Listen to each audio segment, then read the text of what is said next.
History remembers what survives. We uncover what didn't. Welcome to the darker side of the past.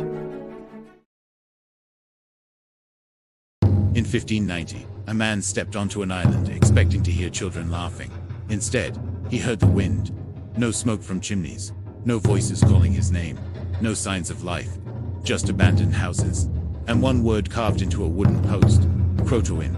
Over 100 people gone, not killed, not buried, not even disturbed, just removed. This is the story of Roanoke, and America's first great mystery. To understand Roanoke, you have to understand ambition. In the late 1500s, England wanted power, so Sir Walter Raleigh funded an expedition to establish a permanent English settlement in the New World. In 1587, 115 settlers arrived on Roanoke Island, off the coast of present-day North Carolina. Among them, Governor John White and his daughter, Eleanor Dare, who gave birth to Virginia Dare, the first English child born in America.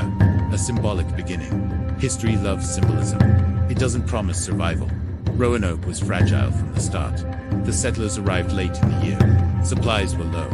Food was scarce. Relations with nearby tribes were uncertain. They needed reinforcements. Governor White made the difficult decision to sail back to England for supplies. The plan was simple: leave briefly, return quickly.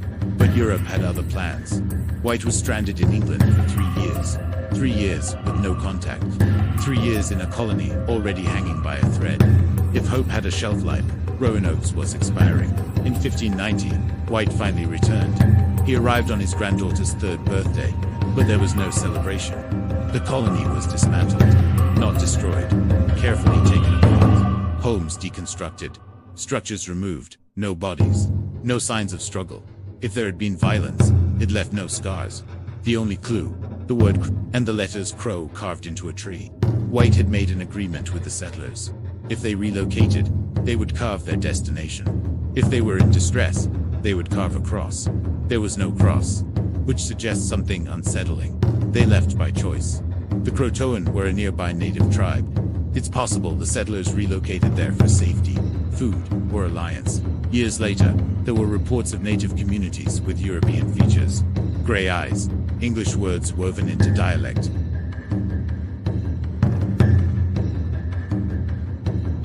History doesn't always destroy people. Sometimes it folds them into something new. But not everyone agrees.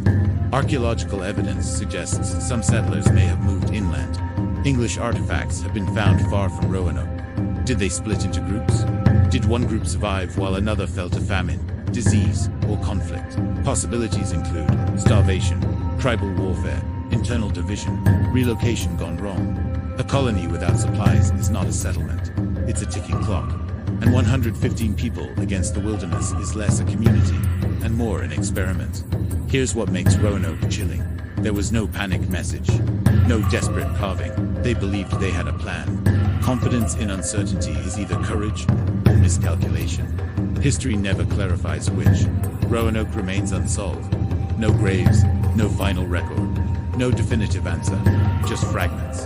And sometimes entire chapters go missing.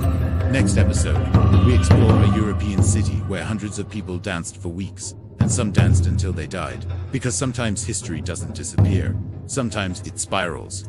Subscribe, and welcome to the darker side of the past.